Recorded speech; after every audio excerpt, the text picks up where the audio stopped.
Надлом у меня был, я стал волком во всех отношениях. Вот эти 24 пацана, вот эти 24 преступника, которые плохие такие, они одного меня выходили, что я смог не сломаться, вернуться к жизни.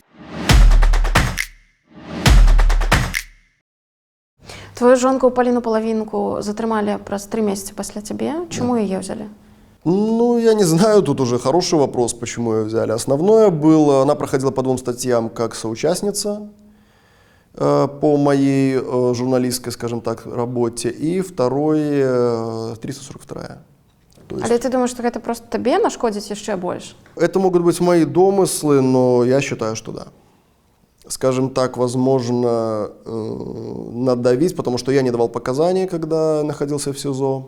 То есть я дал первое показание, вот меня задержали, я дал показания, все рассказал, в том плане, что вот как я работал, вот мои сюжеты, откуда я брал факты, они сидят так на меня смотрят, следователи, я говорю, ну все.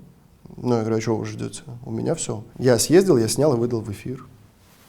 И они сидели такие, ну ладно. И вот меня закрыли, он приезжает следователь, 1, 2, 3, я отказываюсь давать показания, говорю, мне нечего сказать. У меня есть первое показание, все. А что они хотели от тебя? Я не знаю, но они были недовольны очень. Ну, в смысле, они явно ждали большего. Возможно, каких-то заговоров. Тебе платил? Да, то есть я, ну, во-первых, был шок, когда, где вы были 9 августа? Я говорю, в Минске, у Стеллы Минск город-герой. И вы на дорогу выходили? Я говорю, конечно. И вы вот там были? А что вы там делали? Я говорю, сюжет снимал. В смысле? Я говорю, в прямом. Я говорю, я снимал сюжет как журналист. Вы были аккредитованы? Да. Кем? Министерством иностранных дел Беларуси.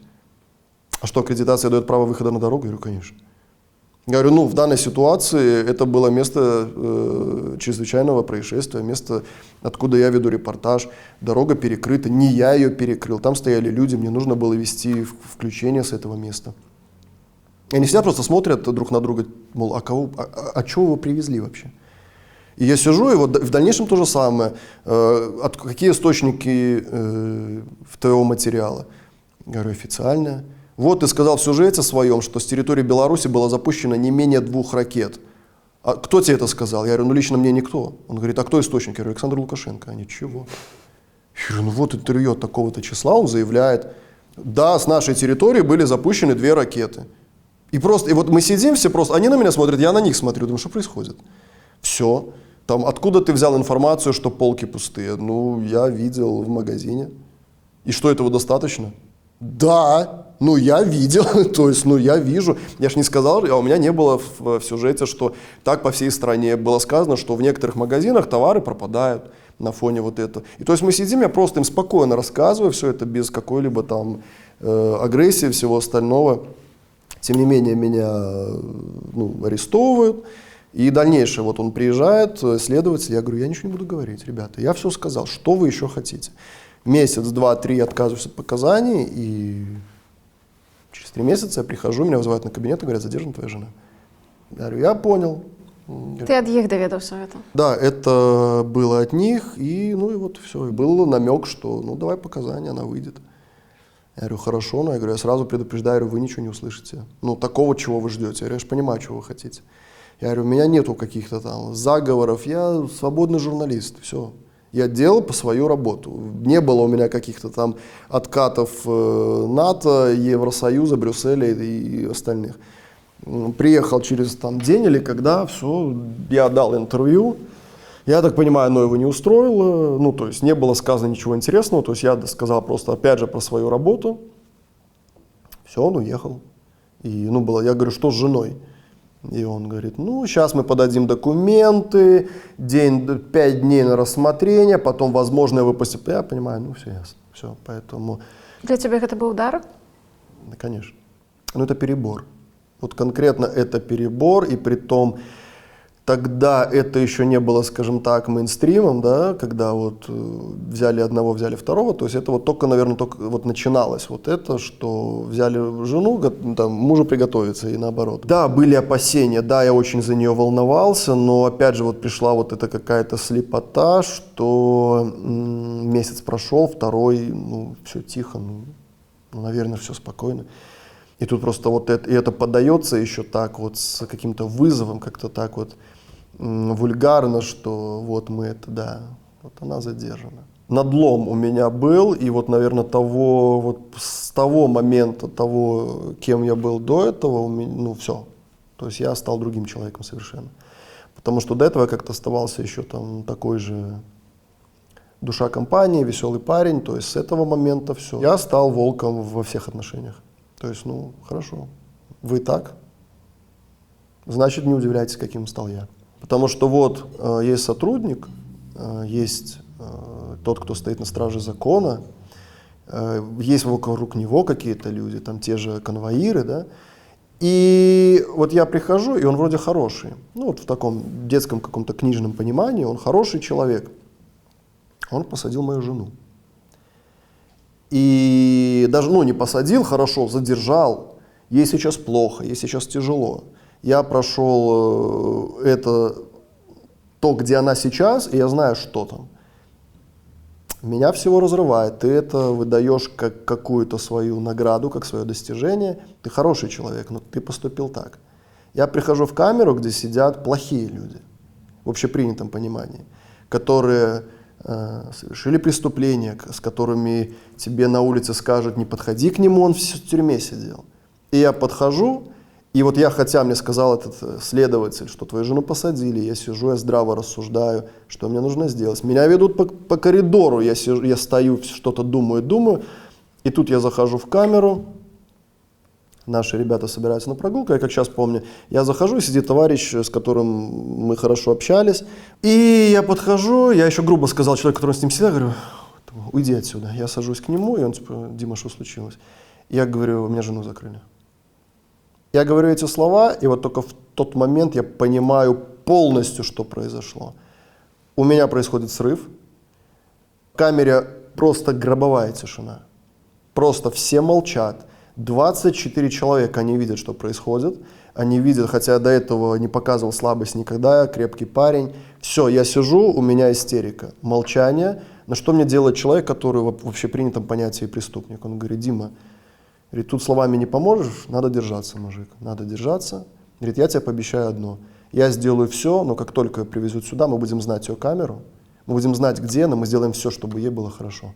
Какие-то вот чай и там что-то еще передать, мы все сделаем. Просто все, случилось то, что случилось. Надо жить дальше. И сейчас думай, что делать, чтобы ей здесь было легко. И в то же время... Вот 2 дня мне где-то было просто, голова срывается, но в камере просто была тишина. Люди, ко мне никто не подходил, в плане с какими-то разговорами, все спокойно, все тихо. Это я к чему? Что так себя повели люди, которые плохие в общепринятом понятии. Они повели настолько себя по-человечески, настолько они себя показали людьми, что я не знаю это как расценивать, и я считаю, что стоит проводить какую-то трансформацию вот именно этого социального отношения к заключенным и вообще вот этого добра и зла, где оно? Потому что тот человек, которого, да, должны клеймить и которого с той же зоны X должны выставлять каким-то негодяем, каким-то плохим человеком, который сделал что-то плохое, конечно, он сделал, но он за это ответит 1 раз. Он согрешил 1 раз, сделал что-то плохое, и ему за это расплачиваться. А вы, которые хорошие, вы это можете делать каждую неделю. Без покарана. И где, кто здесь плохой? Вот это для меня тоже пришло осознание, что смотри на человека, смотри в человека, кто он, а не смотри, скажем так, на его социальный статус, на его то, как он представился. Здравствуйте, я сотрудник такой-то, я хороший. А, ты хороший, я тебя таким приму. Да черта с два. То есть надо смотреть, и кто ты есть, какой ты, и вот как ты себя ведешь, как ты себя поведешь даже после того, как ты оступился, как ты сделал плохо. Потому что, да, многие мне тоже говорили, когда я где-то сейчас в разговоре начинаю об этом упоминать, что каких людей я встречал рядом с собой на нарах, и мне говорили, ну это у тебя позиция, потому что ты сам это прошел. Ну, может быть. В том-то и дело, я прошел, я был такой же, я был наравне с ними, и я видел, как они относятся. Люди совершили они оступились, да, они сделали что-то плохое, может быть, но главное, как они себя поведут после этого. сохранили они себе вот что-то то человечное, что им еще поможет вот называться человеком, да, как бы это ни звучало. Поэтому вот это была очень сильная трансформация, когда ты просто понимаешь, что ё-моё, а здесь же люди. Вот, а здесь сидят люди, мало того, что я уж не беру образованные, умные, успешные, да, я беру, что вот именно когда просто люди также остро чувствуют твою боль, потому что ну, никто не застрахован от этого. Сегодня больно ему, а вдруг завтра будет также больно мне. А может мне еще хуже будет. Или слава Богу, что мне так не будет, как больно ему. Но они чувствуют твою боль, и они помогут тебе и что-то сделают. Вот благодаря вот этим ребятам, которые в тот момент были со мной, но я эту боль, ну, скажем так, сумел ее, наверное, сдержать. Она не прошла вообще ни на один день.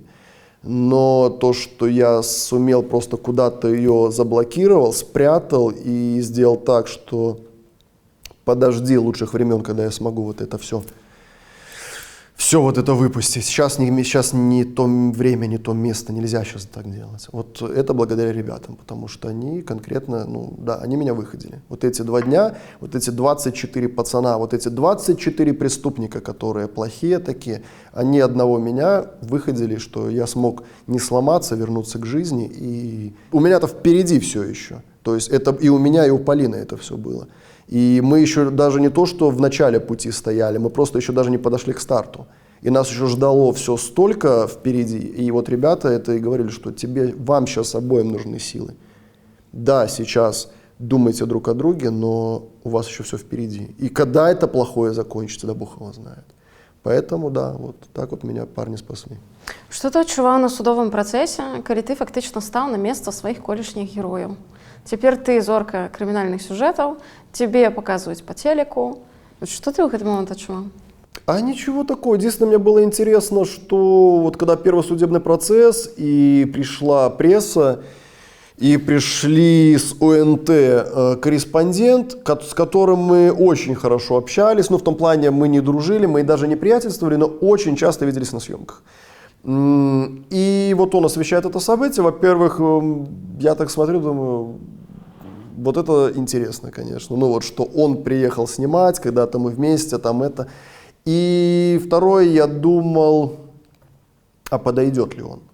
То есть, как я говорил в начале, что, например, я всегда подходил, и это же можно, когда вот не появился суд в зале, ты имеешь право подходить к обвиняемым и пытаться с ними поговорить. То есть это не противозаконно, и, как правило, ну, так и делают журналисты. То есть подойди, узнай, тебя никто не отгонит, поговори. Я стою, думаю, ну давайте. Никто не подошел. Стоит Советская Беларусь, ОНТ, еще там какие-то, я не знаю. А у вочы тебе хоть глядели? Я смотрел. Я на них смотрю в упор, особенно вот на ОНТшника, я смотрю вот так, и он просто, он из зала вышел даже. Он зашел, он глянул на меня, опустил глаза, и что-то сказал оператору, и вышел из зала. Дальше снимал только оператор.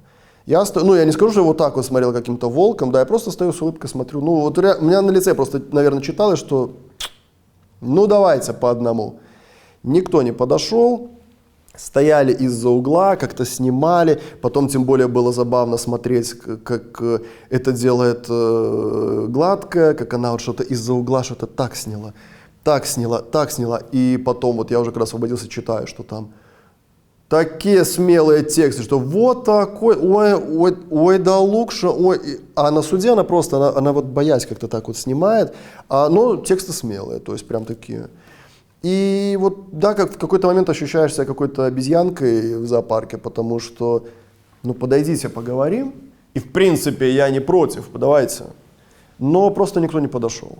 Ты быстро очень привыкаешь, что теперь это твоя такая жизнь. То есть у меня не было никогда вот этой позиции, что вот я какой-то звездный мальчик, вот когда-то. Нет, я уже там со второй недели на Володарке я понимал, что у меня была позиция, я такой же заключенный. То есть меня, кстати, вообще многие конвоиры даже, когда там уже общаешься с ними там по каким-то делам, они, или там другие заключенные, они говорили, ты по 328, да, наверное? Я говорю, не, политический. Они такие, прекращай. Я говорю, почему? Он говорит, ну ты не похож на политического. То есть, ну ты, видно, ты какой-то вот один из нас, вот гангстеров, вот те, кто отбывает срок за какие-то уголовные дела. Поэтому у меня всегда такая была позиция, и поэтому я не считал, что вот мне как-то сейчас непривычно, что раньше я был по ту сторону. Сейчас я по эту сторону. Так, а это так. Тебя отправили в шкловскую колонию, тебе там прессовали неким особливым чином? Могло быть особое внимание к тебе, но конкретно, чтобы ко мне был прессинг, я не скажу. То есть такого не было. Да, была работа не из простых, довольно тяжелая. А чем ты занимался? Ой, всем я там занимался, мы там копали. Это считалось как одна из самых тяжелых работ в колонии.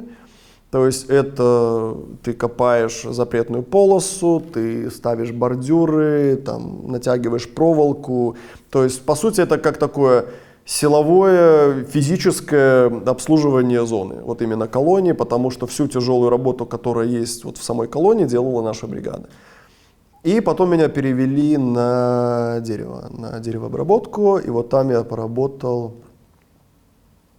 полгода. Полгода я поработал там. Вот это 2 моих работы были. Сколько тебе платили? А Бог его знает. Я не знаю, в первой бригаде, по-моему, вообще ничего не получал. А во второй, что-то там, 3 редиски какие-то было. То есть, скажем так, на эти деньги я никогда не опирался. И я не видел ни расчетников, ни табели, ничего я не видел, то есть я не знал. Для меня, например, был шок, когда узнал, что там есть ставка, 50% ставки какой. Я такой, ничего себе, ребята, у вас тут жизнь. Вот, поэтому я не знал даже, сколько у меня там, 0,25, 50%, то есть, это я просто не задавался. Ребята там, другие бегали, узнавали, я не знаю, немного. То есть это, скажем так, все равно основные деньги, на которые я жил в колонии, это переводы, помощь, а зарплата. Расскажи, як ти зустрів почобу-то у зневолення? Это было на Володарке, мы сидели, я, наверное, уже месяца 4 отбывал наказание, нет, месяца 3. Я отбыл наказание, просто вот что-то открывается. Там постоянно, раз в 2 дня, постоянно к тебе могут кого-то нового забросить в камеру. И вот открывается дверь, заходит, по-моему, 3 человека, это уже много, мы такие, ничего себе, сразу 3. И вот я подхожу, и вот заходят эти хлопцы, просто там какие статьи у кого, здрасте. И вот Анджей что-то сказал, как-то там 130-й, еще что-то. Я такой, аэрополитический, он, да. И он так смотрит на меня. Я говорю, бросай там вещи туда-сюда, и потом подойдешь, там что-то объясню, как что. Он смотрит на меня, говорит, а ты не Лукша случайно? Я говорю, да. Я говорю, а ты кто? И Анджей просто такой говорит, еще узнаешь, я почобут. И я такой, мы с Анджеем пересекались еще, когда я работал на БТ. И да, у нас там было немножко такая, мы вспоминали потом вдвоем, но вдвоем посмеялись, то есть он говорит, конечно, я помню эту встречу, но в тот момент просто я так глянул, думаю, вот это сейчас веселье начнется. Вот это мы сейчас схлестнемся с ним, конечно. Но он положил вещи, все, и буквально их вот как раз перевели перед проверкой. И вот проверка, мы все строимся, и Анджей становится возле меня, я думаю, я помню, я стою такой, думаю, нафига ты провоцируешь? Что ты сюда стал? Вот заводишь же меня. И он просто стоит такой, говорит, как, Дима, непривычно, да? Я говорю, как-то да. Так расскажи предысторию вашего знакомства. Это было, опять же, по-моему, год 2009, или я не помню, очень давно. Тогда был спор насчет дома поляков в Гродно. Я не помню где, вот не буду говорить. В общем, был тогда спор большой насчет дома поляков. И они подали в суд в городской, по-моему, Минск, как последняя инстанция, или верховная, я уже не помню. И вот мы пересеклись, и я приехал записать, по-моему, интервью, тогда это освещалось в прессе, громкое событие. И, по-моему, я подошел, я могу ошибаться, но это со слов Анджея уже, я подошел к Анжелике Борис записать с ней интервью. То есть я подошел, я говорю, здравствуйте, можно у вас несколько слов? Она такая, да, конечно. Я с ней записываю интервью, а Анджей где-то там мимо проходил. То есть он где-то там был занят другими делами, и он просто видит, что а он знает, кто я. Он видит, что Борис дает мне интервью, и Анджей такой, ты кому интервью даешь? Это же этот БТшник. И начинает что-то на меня. Я говорю, в смысле? Я начинаю снимать. То есть у нас начинается перепалка, он мне там что-то там, мол, пошел отсюда, что такое. Я говорю, да, был такой у нас словесная легкая перепалочка. И все. То есть я у кого-то спросил, кто это такой? Мне говорят, конечно, Почобыт. Я такой, ага, вот, и все. И вот мы встречаемся здесь, и в Минске, и вот я удивился, что он это помнит, потому что это было очень давно, я же говорю, мне там было лет 20, тут я уже взрослый мужик. И вот он тогда вот стоял рядом и говорит, ну что, непривычно? Я говорю, ну, да, очень даже. Як у вас після стосунки Нормально, складывались? нормально. То есть, ну вот в тот же вечер, то есть он он мне резко ответил тогда, вот это вот еще узнаешь, но опять же, может это мне так показалось, может он просто, я понимаю человека, который с этапа, а этап это совершенно неприятная процедура, возможно просто он нехотя так сказал, потому что в тот же вечер он подошел, мы с ним поговорили, ну вот, да, вот, у кого какие впечатления, тем более он сидел тогда гораздо дольше, по-моему, на тот момент уже 8 месяцев сидел, я вот 3 или 4. И вот нормально, мы общались, я не скажу, что мы были друзьями, но у нас были абсолютно ровные отношения. Мне он нравился как человек, именно как сильная личность, потому что в нем сила прям видна. Он вот такой, ну вот он очень принципиальный, очень здравый, очень грамотный. То есть мне скорее даже нравилось вот наблюдать, как он поведет в той или иной ситуации, вот как-то посмотреть. Да, друзьями мы не были, но общались хорошо. То есть мы могли где-то и поговорить, работу вспомнить. Он там спросил, мог спросить, а как на БТ, а я у него что-то узнать. Потом мы, да, спустя там какое-то время вспомнили эту ситуацию нашего первого знакомства, смеялись вдвоем, потому что там только спустя, наверное, 2 месяца другие ребята в камере узнали, что мы знакомы. Они такие, так вы и по воле виделись? Мы говорим, ну как бы да, ну и все, естественно, так расскажите. Ну мы с Анджеем такие, ай. Что было, то было, да. Но мы рассказали, все посмеялись такие, ну, забавно. Поэтому интересный человек, и вот он именно личность, вот он интересная личность. И, ну, вот опять же, как я вспоминал, как он вот уезжал, когда его переводили в СИЗО Гродно, и вот он с радостью это. Хотя, опять же, этап, переезд, неизвестное СИЗО, очень, вот сам этот процесс, он очень неприятен. Но Анджей был счастлив. И мы такие, Анджей, ну, ты, может, не понимаешь, что тебя ждет? И он говорит, ребята, я все понимаю, я еду домой. Я еду в Гродно, я еду в свой город, я люблю этот город, и я хотя бы воздухом этого города буду дышать. И вот и видно, что это, опять же, не пафос, это не какой-то вот заготовочка старого журналиста, а вот именно он ждет, и вот он ждет своего города, и какие там режимы, лишения, он вот СИЗО, он будет дома, и вот его это будет как-то согревать, поэтому... Ты погодзіўся зняцца ў фільме пра шклоўскую калонію, так? Тебе примушали? Когда меня позвали в штаб, когда ты заходишь, а там сидят, скажем так, руководство колонии, очень серьезные люди, и когда тебе говорится, что ну, есть предложение вернуться тебе к былой профессии, но ты понимаешь, что в принципе, что это то предложение, на которое лучше не говорить нет, потому что всякое может быть. И поэтому конкретного принуждения не было, то есть это было сказано, ну вот приехали журналисты. Я все понял. Тебе диктовали, что казать? Нет, не было диктовки, то есть не было какой-то подготовки. Вот я вышел, стоит эта журналистка, съемочная группа. Нет, ну, естественно, мне было сказано, нужно рассказать, как ты живешь. Ну, окей, я понял. То есть вот я выхожу, он задает вопросы, притом, опять же, я понимаю, что она хочет от меня услышать. Я стараюсь как-то уйти от этих вопросов, потому что я понимал, к чему она, что она хочет от меня. Вот. А так нет, ничего такого не было. То есть вот мы ходили, я рассказывал. Конкретно вот какого-то листика не было. Да, она пыталась меня подловить как-то, вот эти вот фразы, вопрос во время интервью, когда вы считаете себя политзаключенным? Я говорю, я заключенный. Вы считаете себя политзаключенным? 3 или 4 раза у меня спросила, я говорю, я заключенный. И вот она меня долбит, думаю, я понимаю, что ты от меня хочешь, но не буду я попадаться на эту фигню. То есть я просто долблю, что я обычный заключенный, который отбывает наказание. Ну что ты сейчас хочешь, чтобы я сейчас начал кричать, что нет, я не политзаключенный и все остальное. То есть, ну и вот так вот я пытался минимизировать, скажем так, последствия от недовольства моим интервью. Потому что, ну, как я понимаю, не совсем устроило именно мое интервью, то, как я высказался. Вот. А так нет. То есть, ну, на самом деле, даже то, что я рассказывал о быте в том отряде, где я находился, вот на момент записи интервью, это все правда. То есть это не было что-то приукрашено, да, вот это было наше фойе, вот я там показываю, где мы смотрим фильмы, мы реально там смотрим фильмы, но это было конкретно в этом отряде, то есть в других отрядах все иначе. Ну вот и все. То показухи не было у тым, где менавіта цябе здымалі? Нет, как таковой не было. То есть это было, да, это было, скажем так, ну опять же, ну знаешь, как было интересно, вот, как там была фраза, например, как ты там свое время проводишь? Там, ну вот я рассказываю, вот я хожу играть в футбол. Он такой, ой, ты в футбол ходишь играть? Я говорю, да, я хожу играть в футбол. Ну, после интервью вскоре я перестал ходить играть.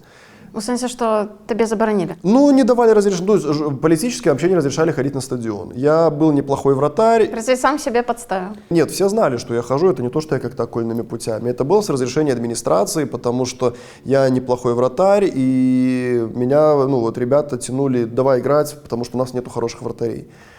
И потом просто это в какой-то момент, ну, прекратилось, что мне перестали разрешать. Но я к тому, что на то время я говорю правду. Что да, я хожу играть на футбол. Через месяц мне перестают это разрешать наравне с другими политическими. Я говорю, что я получаю письма свободно от друзей. Я получал письма. На тот момент мне приходят от друзей. Там... А после забаранили ці не? После я стал получать письма только от родных. Я не знаю, с чем это связано, но вот первые... Ну, все политзаключенные, так? Да, но я к тому, что первые 2 месяца я получал реально письма от друзей. Это было, поэтому воспринимать ли это показухой или это просто, вот знаешь, они уловили этот момент, когда вот такая точечная правда, а потом просто это все, ну, все иначе. Поэтому конкретно в том фильме нет, я там абсолютно ничего не было показушного, были какие-то, да, моменты там, ну, чуть приукрашенные, может быть, но по факту это то, как было, то есть вот наше фойе, наша вот эта комната просмотра и все остальное, да, это все это на самом деле так мы сидели, именно в этом в первом отряде. А ты ведаў самих журналистов, которые приехали, пропагандистов? Я знал режиссера, то есть эту девушку я смутно помнил, вообще потом начал анализировать, что, возможно, это я и не ее. Ну, в общем, нет, ее вот я не знал. Я думал, что она была, когда я еще работал, но потом я ее с другой перепутал. Она сейчас ведущая. И знал режиссера, который был, и, ну, все было вообще. Я выхожу, о, Димка, привет. Здравствуй. И потом, ну, был единственный забавный момент, когда вот меня снимают в спальное помещение мы пришли, и вот мы становимся, она снимала на 2 камеры, получается, вот режиссер с одной камеры и оператор со второй. И что-то мы становимся, и как-то она хотела стать, чтобы была видна моя вот эта койка, где я сплю. И, короче, не могли определиться ни с каких ракурсов снимать. Она что-то... Этот Саша бегает, оператор, режиссер. Может, мне здесь стать? Нет, а ты мне в кадр лезешь? Нет, а я тут. Она такая, слушайте, а как я... Что-то все идет? А я как бы, мне вообще не очень нравится весь этот процесс. Я просто говорю, слушай, я говорю, Саша, я говорю, стань вот туда между нарой, я говорю, у тебя будет общий план. Я говорю, ты стань у меня за спиной и будешь видеть ее корреспондентку. И они такие, нифига себе. И, ну, сотрудники, которые стояли, говорят, ничего себе, лучше ты, я смотрю, не растерял, да? Я говорю, ну, да. И все. То есть, ну, вот я даже им сказал, как стать, они поставили этот кадр, и меня сняли вот так вот, как было. А так нет, то есть, ну, вот Саша что-то там... Пытался вот этот, который был оператор, он говорит, ой, Димка, сколько мы с тобой зон объездили, когда в зоне X работали? Я говорю, да, много. И он говорит, ну как тебе здесь? Я говорю, ну как, прекрасно. Я говорю, прекрасно. Здравствуйте, гражданин начальник колонии. Прекрасное место. Вот, поэтому, ну, то есть не было чего-то там, знаешь, каких-то подмигиваний, типа... Держись, передаем привет. Хотя тоже момент, у нас потом эта хохма отряда была, когда они уезжали, и вот этот режиссер говорит, что, может что-то Зоне X передать? Я говорю, да, я говорю, скажи, чтобы Карина Пашкова сменила прическу, ей она не идет. И буквально через 2 недели мы смотрим эфир, и у нее реально другая прическа. И мои такие ребята говорят, ничего себе, Димон, ты порешал вопросы.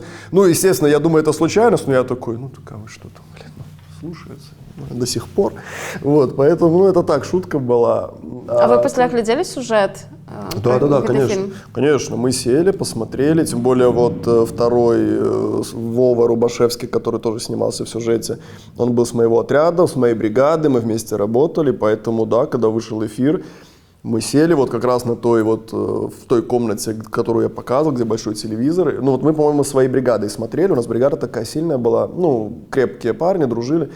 Сели, посмотрели, все были в шоке от меня, что такие, да, я просто смотрел свой вот этот фильм, сюжет, и я смотрю на себя со стороны, вот я в этой тюремной робе, и я такой, ой, как я плохо, ой-ой, а мои смотрят, каким я был до ареста, и они такие, да ладно, это все ты? То есть они такие, Лукшин, сколько ты весил? Я говорю, ну много. И они такие, они меня не узнали, они говорят, ё-моё, борода, ой, и они меня не узнавали, они просто, да ладно, бригадир еще сидит, говорит, ну да, ну просто два разных человека.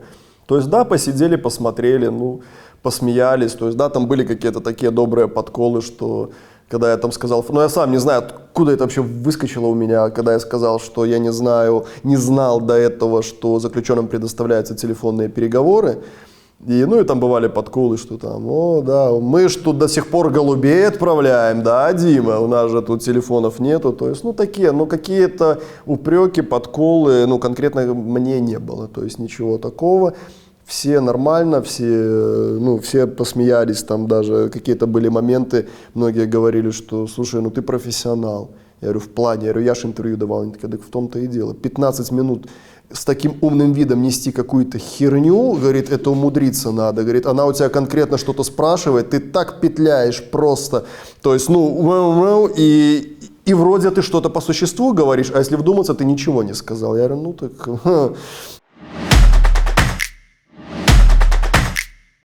Ты вышел по памілаванні 3 ліпеня, калі ты зразумеў, што справа ідзе да вызвалення?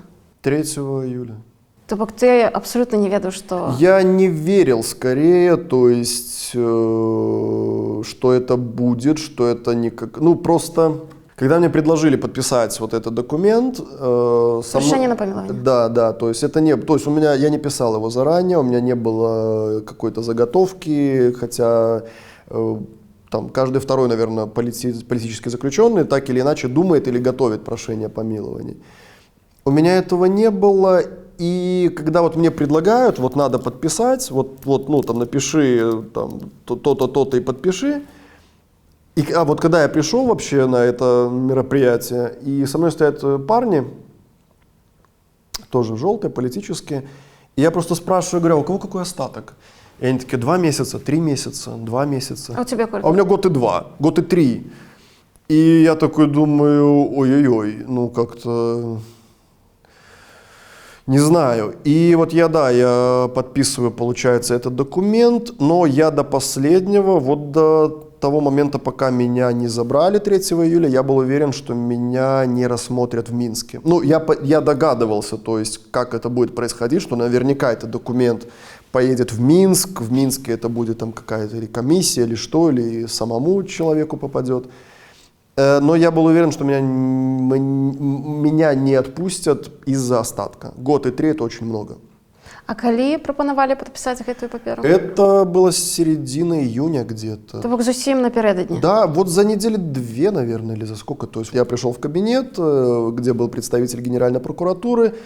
Все очень спокойно, в смысле, знаешь, как в кино, здравствуйте, он показывает мне удостоверение, присаживайтесь, пожалуйста, спасибо, и, есть шанс, чтобы вы пошли домой. Хорошо. И он говорит, надо подписать, к 3 июля будет, что-то будет, нужно, я не знаю, будет ли, я говорю сразу, какие условия.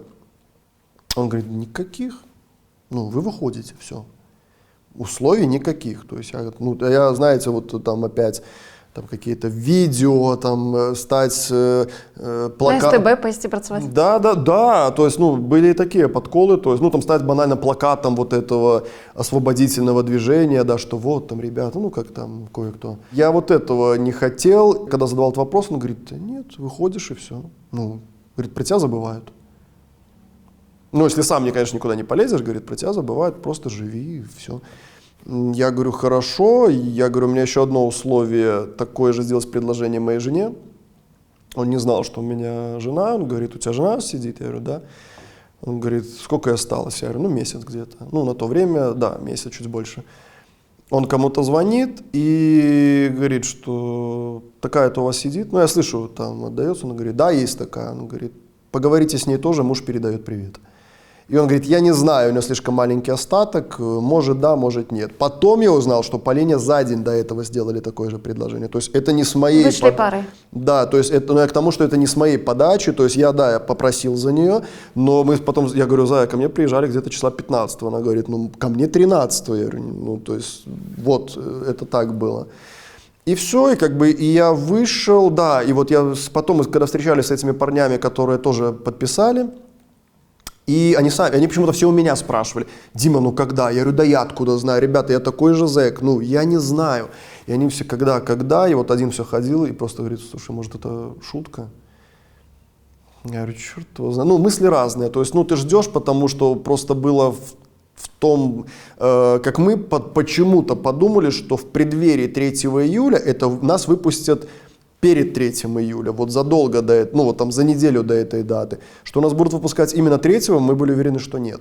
То есть, ну, слишком как-то, ну, пафосно. Нет, тем более освобождался один парень 2 июля, мы с ним очень хорошо дружили, он 10 лет отсидел, и вот он выходит, и вот он все, говорит, говорит, блин, круто, если мы вдвоем вышли. Говорит, за мной родители приедут, я тебя довезу, ты посидишь у меня, мы поедим, ты помоешься, я тебе дам одеться и поедешь куда тебе надо. И вот он 2-го выходит, я подхожу, говорю, ну все. И он говорит, ну дай бог завтра может. Я говорю, ну посмотрим. Но я уже все, я думал, ну возможно это просто, ну как я предполагал, что посмотрели на мой остаток и сказали, что-то ты парень, многого хочешь.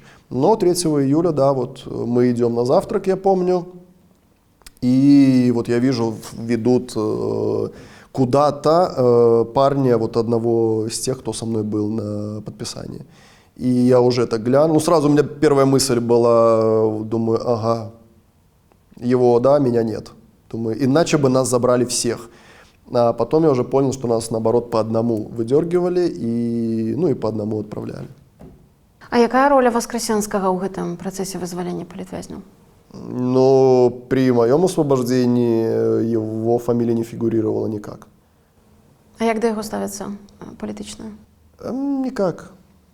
Опять же, ну, просто кисель, ну, то есть, ну, есть и есть, то есть, ну, на него была, скажем так, наверное, какая-то, на него смотрели как на надежду, когда мы были на Володарке, когда, ну, там же, знаете, когда вообще зэк, он живет надеждой, и эта надежда, это единственное, что у него есть, что никто не заберет. И появляются на этом фоне различные слухи, что что-то произойдет, ребята, вот что-то...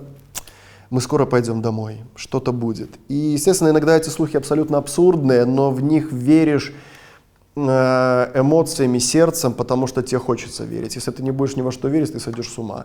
Потому что вот самая громкая байка была вот то, что нам всем пересчитают день нахождения в СИЗО за 2.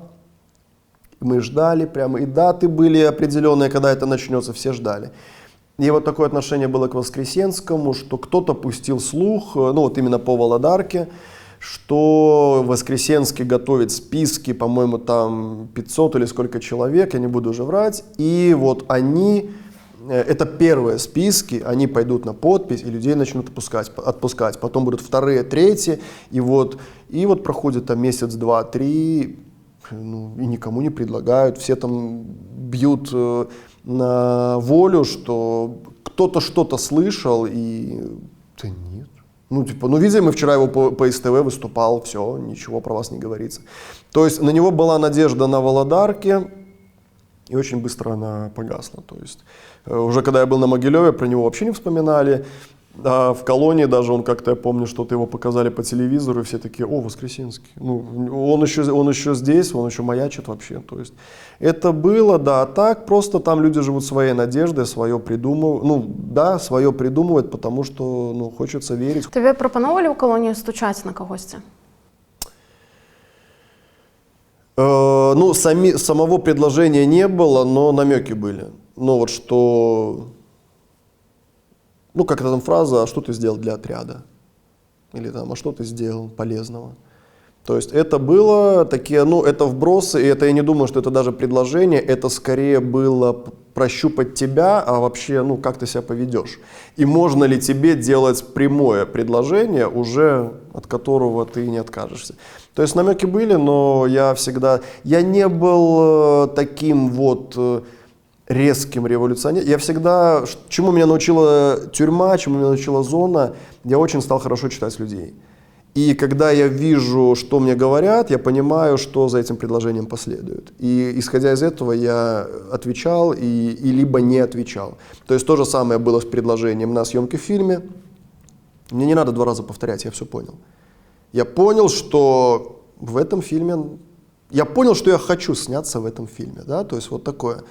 То же самое здесь, когда тебе говорят, что я понимаю, что следом мне предложат стучать, а когда тебе такое предлагают, у тебя нет пути назад, либо ты стучишь, либо все. То есть, либо твоя жизнь меняется кардинально. Поэтому, просто ты начинаешь как-то, не скажу, что выкручиваться, но или переводить, либо показывать, что конкретно я буду вам не полезен. И все. А такие намеки, конечно, были, хотя, опять же, эта дикость была, когда меня перевели в другой отряд, и когда я сталкивался, что на меня стучали в открытую. То есть человек, он не скрывает, что он стучит. И вот он просто видит, что я там что-то сделал, и он бежит просто. И когда я сказал, говорю, так этот же меня вкинул, он меня сдал. И ребята из отряда говорят, да, так он сдает. Я говорю, и вы с этим ничего не делаете? Я говорю, у вас в отряде штатная 6, которая стучит всем и вся, и вы ничего не делаете, потому что мне было сказано, Димон, она одна, что ли? Просто мы ее знаем, и все. Там хватало таких, но я думаю, просто я показался, что по мне было, я максимально своим поведением показывал, что нет. Позиция, которую мне подсказали, и которой я придерживался, наверное, весь свой срок, и мне подсказали это заключенные, у которых достаточно за плечами лет, они сказали, идеальная позиция, чтобы выжить и сохранить себя, это быть незаметным для администрации. Чем меньше твоя фамилия звучит в штабе, еще где-то там у них на планерках, тем тебе будет проще. Сярод абвінавачванняў, якія высоўваліся супраць цябе, быў сюжэт, які ты здымаў на мяжы з мігрантамі, так? І ў ім гаварылася, што нібыта гэта былі фейкі, так? То бок гэта былі пастановачныя ролікі. Это правда? Нет, это были съемки конкретно на границе. Мы тогда ездили, снимали.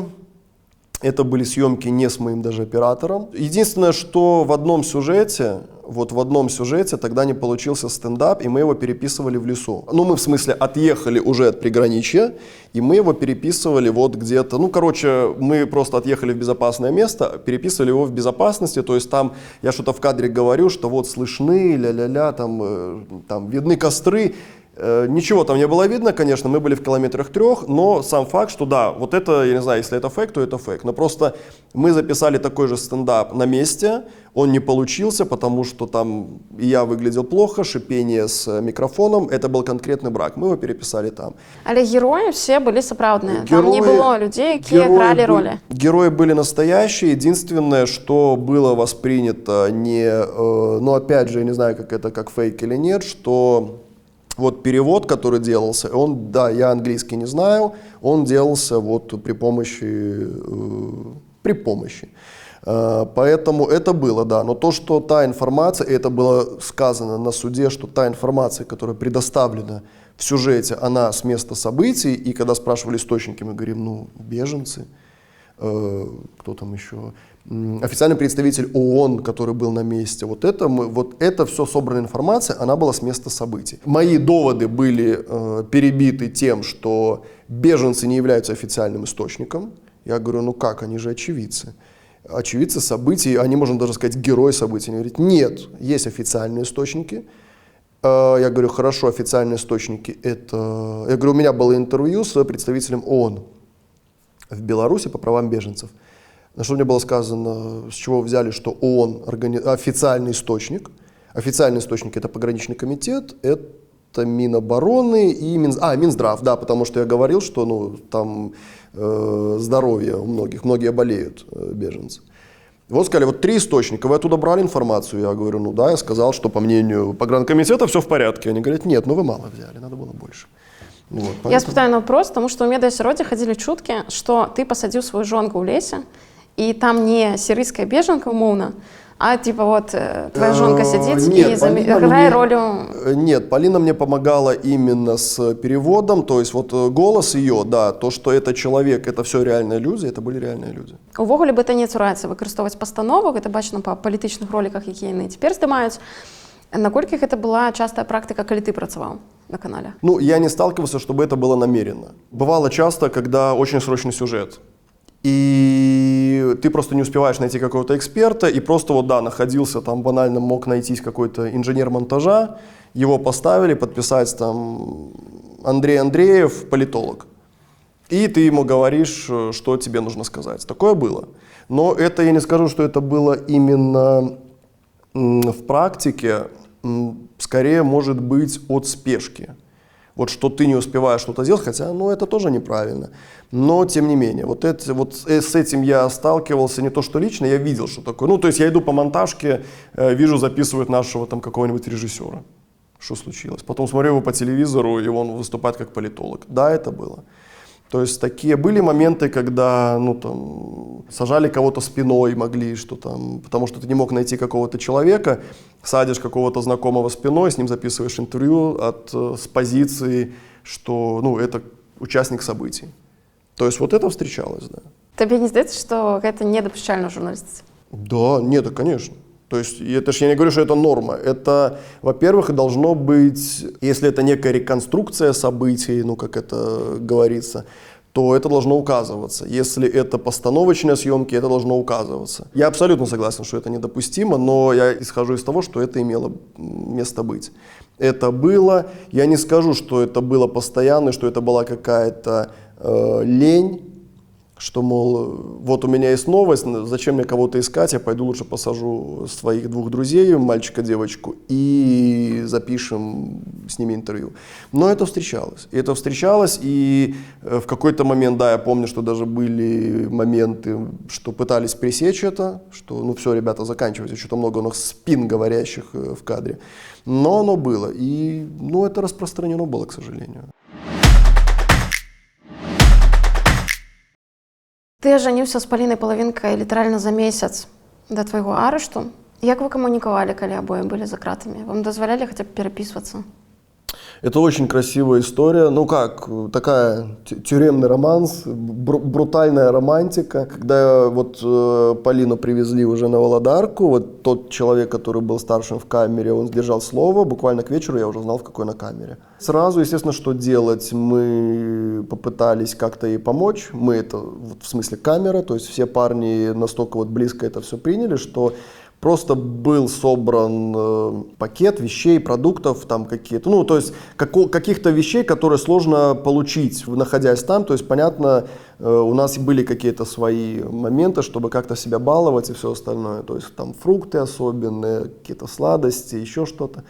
Вот мы собираем этот пакет, но не получилось тогда передать, потому что, ну, там немножко наша схема сбилась, ну, как мы это делали. Но факт в том, что была эта попытка, не получилось. Я уже позже начал сам налаживать связь с ее камерой, чтобы как-то что-то сделать. Поначалу это было что? Это было во двориках, я писал, там, Зая, там, родная, я тебя люблю, все будет хорошо, твой муж, твой Зая. То есть я так подписывал письма, когда еще она была на свободе. Я подписывал в конце всегда твой муж, твой Зая. И вот там день, два, три, тем более тебя ж в разные дворики кидают, и просто как-то я прихожу и вижу ответ. Она там, я тебя тоже очень люблю, и сердечко ПП. Все, мы начинаем переписывать. Все дворики были исписаны Зая, то есть я в каждом дворике, в какой мы не заходим, я везде оставляю надпись на стене, она мне через какое-то время пишет ответ. Было классно, когда это было, как сейчас помню, 1 августа 2022 года, у меня день рождения 31 июля. И вот 1 августа мы выходим на прогулку, и парни, мои хлопцы все знали, где сидит моя жена, то есть, ну, все, это история камеры нашей была. И, получается, мы заходим во дворик, и кто-то из парней говорит: Димон, там Полину выводили. Я говорю: да ладно. И он говорит: 8-7 камера. Вот я слышал, 8-7, заходим.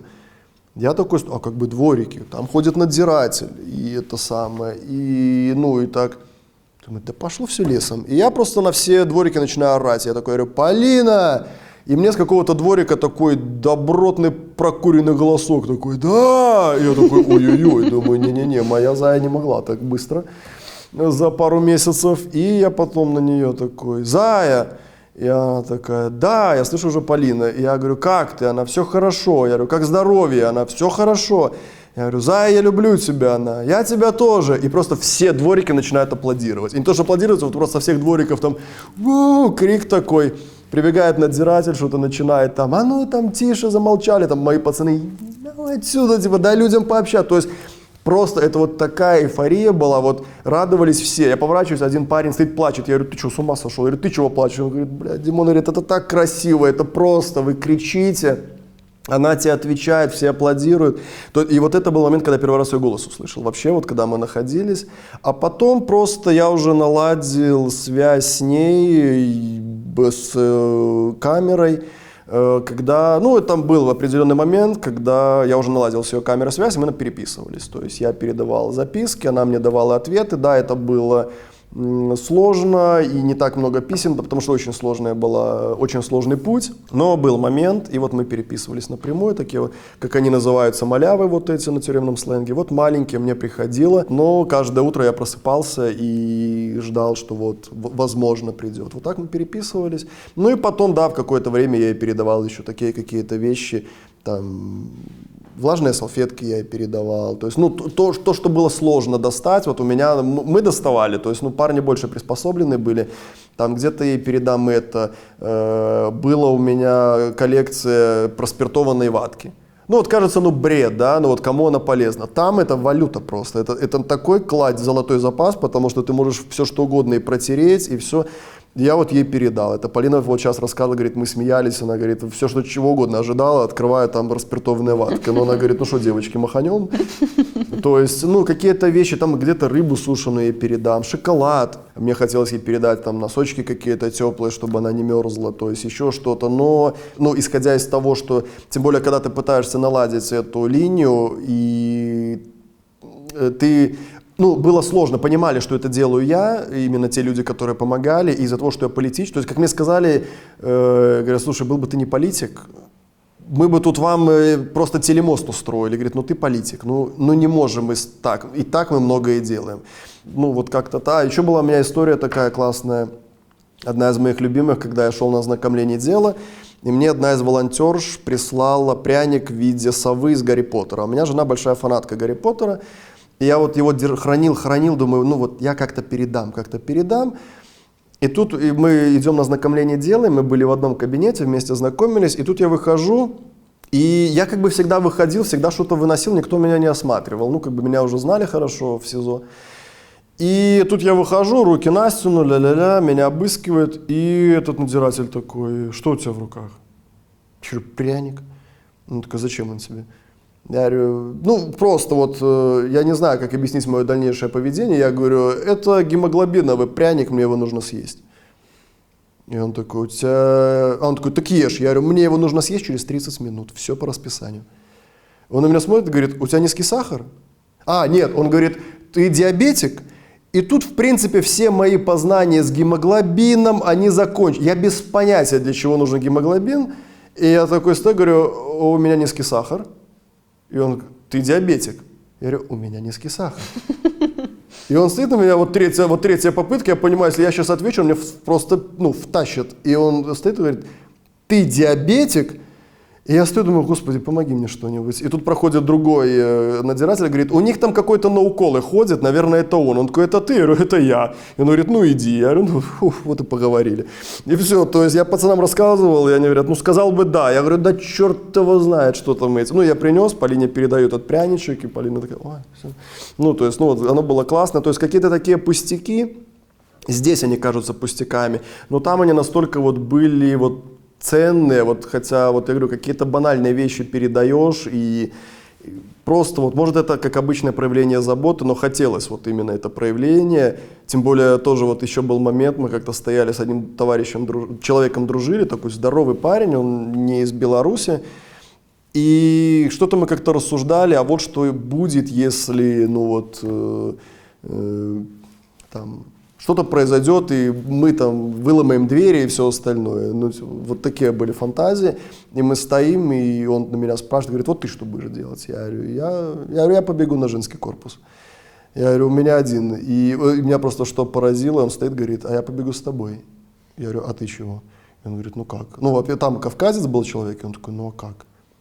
Он говорит, я побегу с тобой, я буду выносить двери, и говорит, я знаю, что ты туда побежишь. И вот это тоже было так приятно слышать, что, опять же, человек, и это видно было, что это не для красного словца сказано, то есть человек реально вот настолько ценит дружбу.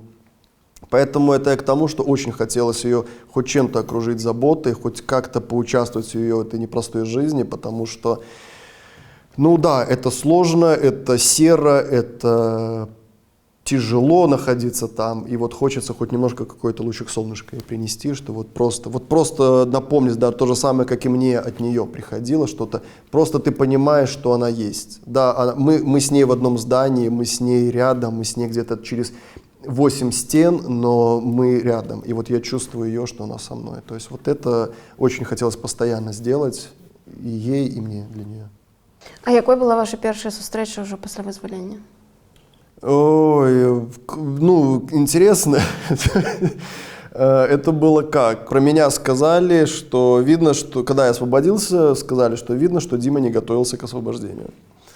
То есть Дима был на Диму не похож совершенно, то есть, чтобы было понятно, я был минус 25 килограммов, худой, лысый, ну, просто. И приезжая, вот меня привезли домой первым, я все там сходил, душ, переоделся, купил брат мой цветы. Я знаю, что вот где-то сейчас приедет Полина. Все, мы выходим, я говорю, пойдем встречать. И приезжает Полина, ее привозят. И вот она выходит, и она настолько красивая. И она настолько вот... и это не было, что вот, знаете, что я соскучился, я ее не видел, и просто... И вот орел великолепия. Она просто откровенно была красивая. Она выходит красивая, глаза горят, она просто... Вот она такая была, вот она настоящая, красивая вот моя выходит. И я стою вот это вот, не пойми что, да, ну вот с цветами, да, ну это цветы единственное, что было красивое, вот то, что было возле этой машины, где я был. И я видел, что вот это немножко растерянность у Полины, что не то, что вот, она просто, да, вот это в ее глазах прочиталось, что либо что ж с тобой было, либо что ж вообще от тебя осталось, то есть, ну, да. Но, конечно, мы обнялись, мы все. Я не скажу, что было неловко, но было скорее, что я сам не мог поверить, что это правда, что вот я ее обнимаю, что я держу за руку, мы сели за стол, мы держали за руку постоянно. И просто в какой-то момент мы с ней встали, и я говорю, пойдем погуляем. Ну вот нам нужно было побыть, мы не виделись 2,5 года вообще. И нам надо было, это не было знакомство заново, это не было, что мы должны узнать заново, просто нет, мы вышли, мы пошли сразу разговаривать, все пошло легко, просто нам нужно было вот сделать этот шаг, что все, это там, вот зона, все вот это, оно осталось сзади, мы делаем этот шаг дальше, и мы делаем его вдвоем. И мы будем так же легки, нам будет так же хорошо, и мы будем так же держаться за руки. Вот нам нужно было сделать вот это, что вот мы остались вдвоем, чтобы, не говоря это друг другу, но мы должны были это сделать. И мы пошли гулять, мы легко разговаривали, мы что-то... Притом этого не было, а как было у тебя, а как было у тебя. То есть мы старались, вообще, естественно, зона всплывала в беседе, но мы старались минимально об этом. Просто вот... Там, я тебе писала письма, там вот то-то, то-то, то-то было в этот момент, а я когда там то-то, то-то, то-то. И вот потихоньку мы вырулили на то, что мы сейчас стараемся вообще не вспоминать зону, колонию. То есть, конечно, это много времени прошло, я наложил отпечаток, но мы живем дальше. Мы живем, мы есть друг у друга, у нас есть что вспомнить и то, что было до колонии, потому что мы много прожили вместе, многое перенесли действительно, и вот мы просто двигаемся дальше. Поэтому, да, встреча была не такая сериальная, как она могла быть, что там замедленная съемка, ой, волосы по ветру. Нет, это было все так, как и была вся наша вот эта история. Это было реально, по-настоящему, с искренними эмоциями. Это было и восторг, и любовь в глазах, и сожаление, видя от того, что ты понимаешь, что даже внешний вид тебе напомнит, что ты вернулся ни черта не с курорта, и какие-то следы на тебе остались. То есть это все было вкупе, это все было вместе, но это все было искренне и вот по-настоящему. Вот это была наша настоящая искренняя встреча. А что ты зразумеў про Полину Новага за этот час, пакуль вы сидели? Я узнал, насколько она сильная. Вот она очень сильный человек, притом мне было очень приятно это слышать. Да, именно приятно слышать от других людей, которые рассказывают. Не то, что они говорили, вот я этого не люблю, когда вот она или там он молодец, он себя так-то вел. Когда я это слышал где-то в обиходе или где-то в иных интервью иных людей, когда они рассказывают, что вот у нас в камере, кстати, была Полина Половинка, и она себя вела, и я просто читаю, и вот у меня вот это внутри, что вот это моя девочка, вот моя, вот насколько она храбрая, насколько она сильная, когда вот там вот эта фраза какая-то была, которая мне попадает прямо, вот я не сомневался в ней, но вот когда ты это слышишь еще раз и от других людей, и когда ты не просишь этого, чтобы тебе сказали, а когда они сами рассказывают, что Полина там и истории какие-то рассказывала, и ухаживала за собой, то есть всегда красотка, всегда с макияжем, подбадривала других девочек, что вот она была настоящей, она была человеком, тем, кем я ее знал, и просто в очередной раз это было, ну не хочу говорить доказано, но просто показано скорее, вот что вот она такая, и что плюс вот в этом маленьком моем человеке любимом столько силы. Вот столько просто храбрости, что хотя вот эти вот, да, принятые методы давления, какие-то мужланистые, когда вот ты девочка, да мы тебя сейчас, тут это, и просто это было вынесено все со стойкостью. Да, я знаю, что это больно, я знаю, то есть, ну, кого-то нас бьют физически, их били морально, но это все равно удары, это все равно больно. И когда она все это выносила, и вот это поведение непонятных личностей, и она прошла это с достоинством, и она вышла такой же сильной, такой же несломленной, красивой, ну, я просто горд, я горд своей женой, я горд, что это моя женщина, что она в моей жизни, что я в ее жизни, что мы вместе, поэтому... Да, это было такое хорошее открытие, что... Ну, не открытие, опять же, я знал, что она такая, просто ты... Вот просто это как ты понимаешь это в очередной раз. И это тот момент, который тебе приятно осознавать еще и еще. Конечно, не хотелось бы через такие испытания, но когда ты понимаешь, что вот... И сейчас даже, когда там встречаешься, когда она встречается с какими-либо подружками своими, с которыми они переносили, и я вижу даже, насколько Полина... стойкая, насколько она вот улыбается, вот эта улыбка ее, то есть это я понимаю, что человек прошел, да, сложное, и я, может быть, даже не все хочу знать, что она прошла, потому что, ну, это будет очень больно. Где-то я и так где-то по крупицам это выхватываю из разговора, из рассказов, то есть, и я даже на этом не акцентирую внимание, просто это идет какая-то беседа, и тут так пух, и я такой, я понял. И все, я ничего не говорю, просто это я понял для себя, и просто где-то в глубине, что ж ты еще вынесла, чего я не знаю и чего просто, может быть, меня добьет, если я узнаю. То есть, поэтому, да, очень сильный человек, очень стойкий и настоящий. Вот это, да, моя жена, моя любимая, моя любовь. А НТ ці БТ? ОНТ. Чому? Высшая степень профессионализма, классная продюсерская команда была и, в принципе, более качественный продукт они выпускают. Найлепший канал на белорусском телебаченні? МКТВ, молодеченское телевидение. Ну, я не знаю, ну, я не могу судить. Треба тут зробити ремарку, що ти з Молодечного. Да, я из Молодечного. Именно по качеству продукции, если опять отбросить всю обертку, всю правильную обертку, это ОНТ. Именно по качеству, потому что а качественные передачи они делать умеют. Вот, поэтому, если с этой точки зрения, если абстрагироваться как зритель, Беларусь 5, наверное, вот спорт, он вообще безобиден. Вот, наверное, Беларусь 5, вот сиди, смотри, болей, вот да, вот скажу Беларусь 5. Найгорший белорусский канал? СТВ. Чому? Ну, потому что это закрыть надо, и все. Тут, ну, это не телевидение, это не авторская журналистика, это не телевидение. Авторской журналистики я вообще не хочу касаться, слава богу. И низкое качество продукта очень... Вроде они пытаются что-то сделать, но ничего не получается. То есть все это... Я вижу, как это снимается, а это неправильно. То есть я должен смотреть и не задумываться, что как оператор плохо выставил кадр.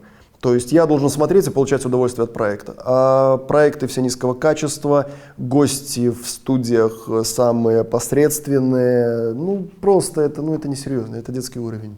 Нет, все, туда. Найлепший белорусский телеведущий?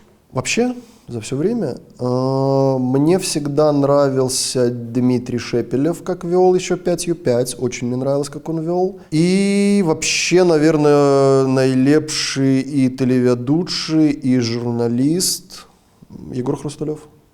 Я считаю, это два человека, которые были и могли сделать телевидение таким классным, которое бы сейчас просто на голову било и российское, ну и было, возможно, где-то на одном уровне с украинским, ну вот до конфликта, потому что медиа в Украине очень сильно развита.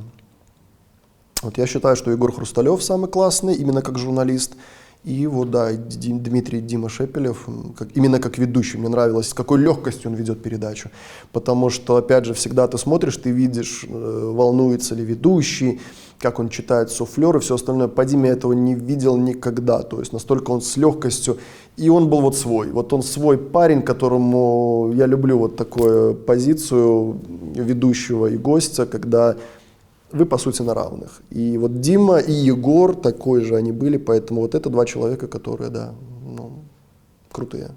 Самый циничный белорусский пропагандист? Наверное, все-таки Игорь Тур, потому что вот у него цинизм не прикрытый, и, ну, Игорь все прекрасно понимает, но каждый в обойме, только каждый в своей. Вот он все прекрасно понимает, но он делает. Вот в этом цинизм. Найлепшая программа ў гісторыі беларускага тэлебачання? А вот сейчас я удивлю, запрошаем на вечерки. Если кто-то помнит вообще вот там из-под нафталина где-то, вот это, по моему мнению, вообще гениальная передача. И я бы вот одна из моих идей, но она еще не проработана, я бы очень хотел вернуть это в другом формате. Но, по-моему, это круто. Был запущен проект, когда вот это где-то в деревне, вот этот антураж, где просто показывается, как белорусы отмечают праздник. И вот это просто, такое было ощущение, что просто камера включена, а люди перед камерой живут. Когда вот там, ой, мой дороженька, куда ты пошел, и все, и там какие-то разборки могли начаться, что-то, и дети на печке сидят, пироги едят, там где-то невесту выкупают, просто это, и все это на белорусском, какие-то бабки сели, тут идет диалог, тут камера переводится, а там бабки уже 10 минут песню поют, а никто не слушает, ребята, вы что, это классно. То есть это было круто, это было настолько, и вот этого сейчас не хватает. Очень не хватает на телевидении вот чего-то такого настоящего. Не то, что там вот эти вандровки по Беларуси, их очень много, и они совершенно беззубые, невкусные, отстойные даже некоторые. Ну, просто человек просто ездит, и он не понимает, что он сюда приехал. Если ты хочешь показать культуру Беларуси, ну так пройдись вот по людям, а не вот это, что ты зашел в Дом культуры Пуховичей, где тебе показали записи 70-х, что вот было когда-то вот так. Здорово, ребята, а сейчас что у вас? То есть нету вот этого. Поэтому да, самая классная передача, запрошаем на вечерки. Вот. И Дед Бородет еще в топе, конечно, был, но это все старое. А из новых, ну не знаю, я ничего не припомню. То есть... Книга, якая найбольш на тебя паўплывала? «Три товарища», Ремарка. Да, вот она, наверное, очень сильно... Вообще Ремарка люблю, но «Три товарища» вот в особенности, когда... Ну, меня там восхищает все. И история любви, и история дружбы, и позиции отношения к жизни, и отношения к горю. Все, то есть это очень все по мне. Когда люди живут тяжело, но они находят место и благородству, и любви, и смеху. Потому что смех — это тоже очень важно, смех, он спасает очень часто. Поэтому да, 3 товарища. Ну и вот конкретно еще для себя открыл, уже находясь в СИЗО, Короткевича. Вот к моему стыду только в 20, сколько там, каких 20? Хорошая попытка, 20, в 33, ё-моё, в 20. В СИЗО я первый раз прочитал «Черный замок Ольшанский» и «Дикое полювание короля Стаха». До этого не сталкивался с произведениями, то есть где-то в школе там вот «Колосы» читал, но не отложилось в памяти. И я просто был в шоке, насколько это круто, и что это по-белорусски, на белорусском, что, ну, опять же, может прозвучить цинично с моей стороны, но вся белорусская литература, то, что, по крайней мере, тебе дают в школе, это что? Это тетка, это Купала, это хорошо где-то любовная лирика Богдановича, а так это все гаретные белорусы, які бьются за землю. Вот ты вырастаешь, у тебя складывается впечатление, что вот белорус, он где-то вот там вот, вот реально среди картошки вырос, и он просто вот кроме как о земле ни о чем не думает. Хотя достаточно классных произведений, и вот я читал Короткевича, и это классный детектив, это откровенно просто великолепно. И я читаю, такой, ёперный тебя, это здорово. И это он.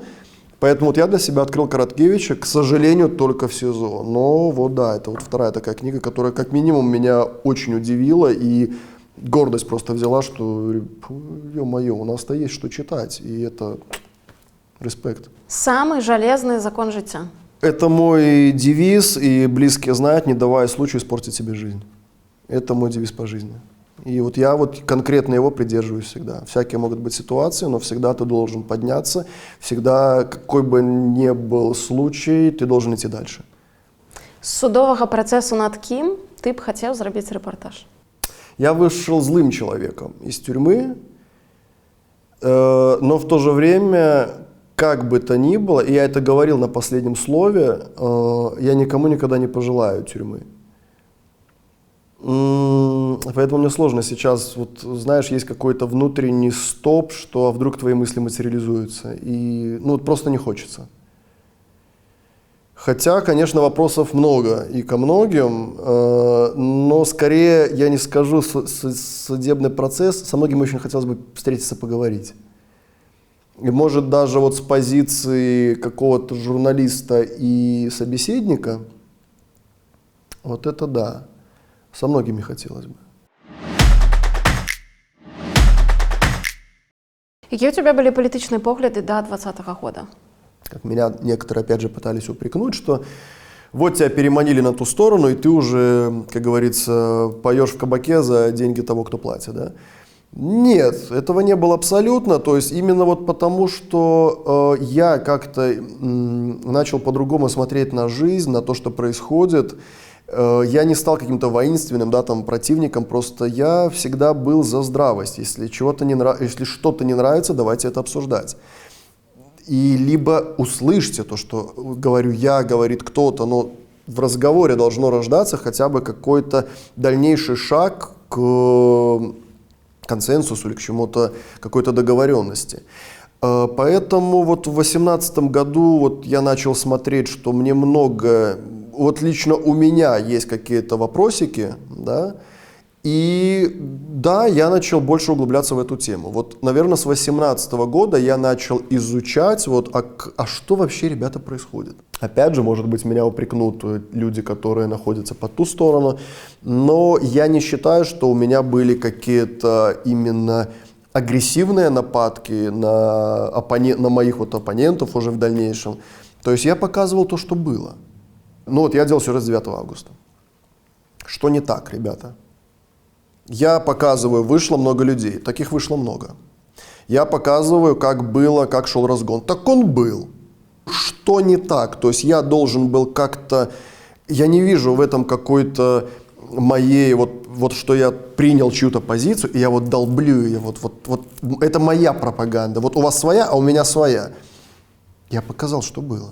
Вот у меня оператор, Он снимает, я написал текст, показал. Суд над журналистками Андреева и вот вторая девочка, забыл фамилию. Чульцова. Да. Я рассказываю, да, у меня был тоже стендап, когда я в кадре, когда он такой с легкой иронией, когда я сказал, что вот о свободе слова, как тесно переплетается свобода и слово в Беларуси, показал недавний приговор. И показываю свобода и слово. Девочки пошли. Вот. Это было, ребята, так это все было. Почему это было воспринято в штыки и почему это считалось, что я какой-то ваш недруг или какой-то ваш враг, я показывал, что вы этого не показывали, я показал. Но почему это воспринялось так, что я делаю что-то плохое, вот это я не понял. Именно вот со стороны бывших коллег.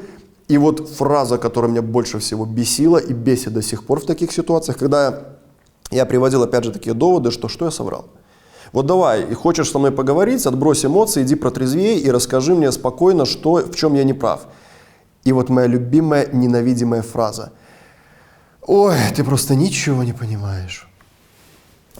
Ну хорошо, но объясни, что я не понимаю. Объясни. Что я тебе буду объяснять, если бы ты что-то понимал? І от я слышу от многих людей, так а чого ж я не понимаю, ребята? Ну ти ж розумієш, вони таких, як ти, лічать своїми ворогами і зрадниками, тому що ти був з ними, стояв попліч, да. І тут раптом ти опинився на боку правди, так? Справа не в том, что ты кепско осветляешь, справа в том, что ты не подтримливаешь режим больше. Ну так не трогайте меня, ребята, я ж не лезу никому. То есть, я не выпячиваюсь, я делаю свою работу, ты журналист, я журналист. И я никому никогда не писал, что вот ты что-то не так делаешь. Вот я одумался, я перешел, а ты вот делайте что хотите, вы все взрослые люди. И вот когда мне вот это начиналось, долбление, мол, акстись, неверный, безумный, куда ты подался, не трогайте меня, я вас не трогаю, не лезьте в мою жизнь, я не лезу в вашу. Я делаю свою работу, я делаю то, что я вижу, поэтому да. Так это они меня, понимаешь, ввели в ранг врага какого-то, вот осудили и вообще в тюрьму упекли. Я же никого не трогал. То есть я не считаю, что в моих материалах было что-то такое, что вот я именно был врагом. Оппонент, да. Несогласный, да, но враг. И реально, как меня вот бывшие некоторые коллеги еще до ареста писали, что враг, дурак, ты ничего не понимаешь, ты глупый. Ну так, ребята, хорошо, я глупый, вы умные. Так какой же ты умный, если ты мне объяснить не можешь свою позицию? Объясни мне свою позицию, а вдруг я прозрею? А вдруг я реально не прав, такая заблудшая овца? Ну так никто ж не смог. Просто ты ничего не понимаешь. Ну ладно, ты вот нас предал. Кого я? Что я предал? Я с вами водки отказался выпить? В этом предательство? То, что вы дальше сидите там, отмечаете и говорите, что мы победим. В чем? Не знаю, но мы победим. Давайте за это выпьем. Все. Я отказался вот с вами вот это делать, ребята. Поэтому для меня это не скажу, что смешно, но странно, что да, меня люди, с кем я когда-то хорошо общался, посчитали врагом, только потому, что я, как я считаю, вырос из этих вот штанишек, в которых мы были там. Они, мне кажется, просто, они остались там, им там комфортно. Ты за Тихановскую проголосовал в 20-м? Конечно, да. А ты колись голосовал за Лукашенко? Да, один раз. Який год? 15-й. В 10-м я голосовал, не помню за кого, по-моему, против всех я, кстати, голосовал. Мне тогда как-то не понравилась ни одна программа, хотя я сидел прям читал, но вот не подкупил, скажем так, вот никто меня из кандидатов не запал в душу. А в 15 году проголосовал за Лукашенко, потому что для меня те выборы были вообще непонятны.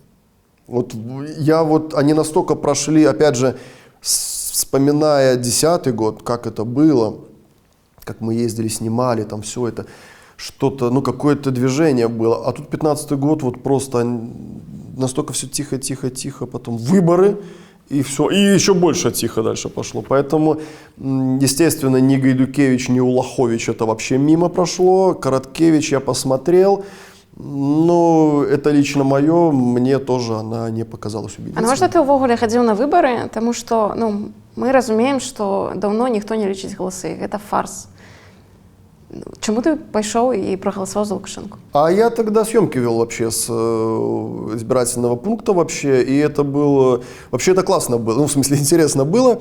Я вел с какого-то избирательного пункта репортаж, и нужно было вот записать себя в кадре, и я решил вот это сделать эффектно, мол, я пришел на избирательную... Это было на камеру? Это было на камеру. Нет, оно было смешно в том плане, что я вот захожу, я приехал специально на свой избирательный участок в Минске, и я прихожу, говорю, что вот, для того, чтобы проголосовать, достаточно иметь при себе там, ну что-то такое стандартное говорю, сажусь, даю свой паспорт, эта бедная женщина, трясущаяся вот так вот, ее снимают, она мне что-то выписывает, я там еще что-то рассказываю, и...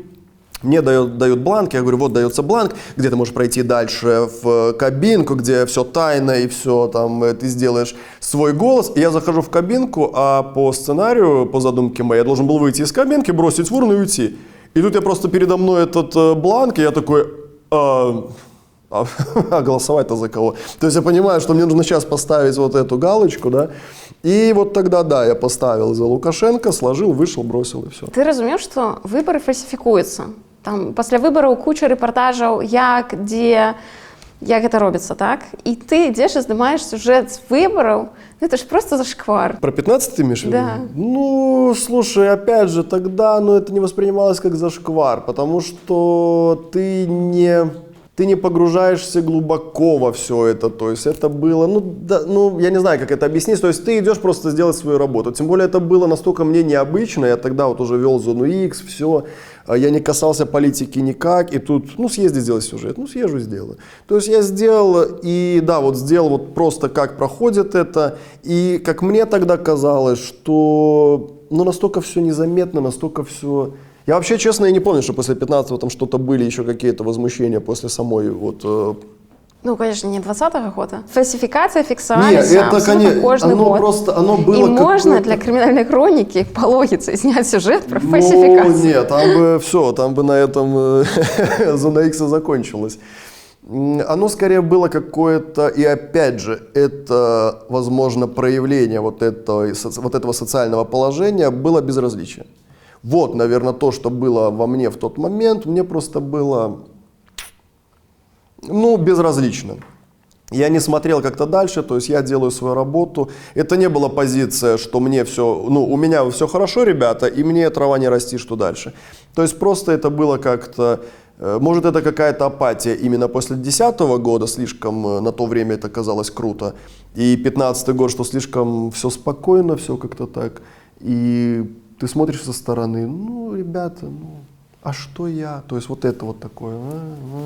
Поэтому тогда это зашкваром точно не воспринималось, да и сейчас я не скажу, что, тогда это просто, к сожалению, вот это все, вот эти будни, когда ты понимаешь, когда, как это вот это выражение, когда человек тебе врет, а ты понимаешь, что он врет, а он понимает, что ты понимаешь. Все понимали, но тогда я не видел даже, что кто-то что-то пытается, хочет сделать. То есть, вот у меня было какое-то безразличие. Вот это было, да. А як ти лічиш, ці шмат на БТ працює таких пристосуванців, хто фактично тримає фігу у кишені, так? То бок ён працуе, але працуе тому, што выгадна, а не тому, што ён падзяляе каштоўнасці гэтай сістэмы рэпрэсіўнай. Я не знаю, как сейчас. Мне кажется, сейчас сложнее, но вообще было много. Вообще очень много было. 80%, я не скажу, что это скрытые какие-то там иноагенты, но это люди, которые, откровенно смеялись с многих вещей и смело обсуждали что-то, и все эти рассказы заканчивались фразой какой-либо там «О, Господи, ой, когда ж это успокоится?» Ой, то есть вот от какого-то абсурда или от чего-то. Отдельная была прикол, когда приезжали с каких-то вот как раз пуловцы, с каких-то вот таких или командировок, или встречи, они могли зайти к нам в отдел и прямо рассказать какие-то закулисные приколы. То есть приколы на грани абсурда, когда там... Вы представляете, что наш отчебучил в Сочи? Или что-нибудь такое. И все то есть это не было какого-то такого, что... Как так? Вот культа личности, что нельзя так говорить, это же ой-ой-ой. То есть там все это и было, и были даже люди, которые и открыто высказывали вот какие-то позиции, что все плохо, и что, ребята, мы делаем что-то не так, и все остальное. Насколько это стало сейчас, я не могу сказать, потому что по тем лицам, кого я вижу, что кто остался сейчас мелькать именно на Беларусь-1, я, наверное, скажу, что почти все они кар'єристи. І просто они выбрали, кар'єра дороже. А як ти лічиш, у сьогоднішній ситуації супрацоўнікам БТ, якія падзяляюць дэмакратычныя каштоўнасці, вось ім варта заставацца ўнутры сістэмы, спрабаваць зніжаць накал прапаганды, ці варта звальняцца? Нет, у них ничего не получится, ты никак не снизишь. Это просто ты себе готовишь запасной аэродром, чтобы потом сказать, что я же изнутри что-то делал. А что ты делал? Я один раз принес кассету на 5 минут позже. Вот это я шатал там изнутри. Нет, ребята, во-первых, там ничего ты не решаешь, если тебя увидят, что ты будешь конкретно топить против, то тебя просто заменят. Тебя там, я не знаю, отстранят от эфира, переведут в другую дирекцию, что-то еще, просто чтобы тебя могут не уволить, просто чтобы ты не мелькал на глазах, чтобы ты не был вот этим Данко каким-то, да, который поведет за собой остальных, тебя просто куда-то подальше уберут и все. Я думаю, их просто пока еще сдерживает вот именно, к сожалению, это никуда не ушло, вот какие-то свои коммунальные, личностные, квартирные вопросы и блага, вот это их сдерживает. И вот только поэтому они там сидят, а так я не верю в эту, не то что даже в искренность намерений, а в эту реальную силу, что те, кто разделяют они взгляды, что они на что-то могут повлиять. Да не, ребята, все. Сейчас просто такая ситуация, когда настолько все карты раскрыты, что все видят, все знают, и вот сейчас уже это тот момент, когда каждый принял свою сторону. И мне кажется, сейчас нету там людей, которые, как минимум среди рядовых сотрудников, которые я изнутри. Они просто либо запуганы, либо обыяковы. Все. То есть, мне кажется, третьего в принципе не дано. Просто либо они смирили ситуацию, либо они просто боятся за что-то. Где-то повыше в ранге возможно. То есть тот человек, который разделяет демократические взгляды, и пока он играет какую-то роль, и, возможно, ждет момента. Як ты лічиш, ці мета оправдывает сродки? Наверное, нет. Опять же, всегда нужно задумываться о последствиях, всегда нужно задумываться.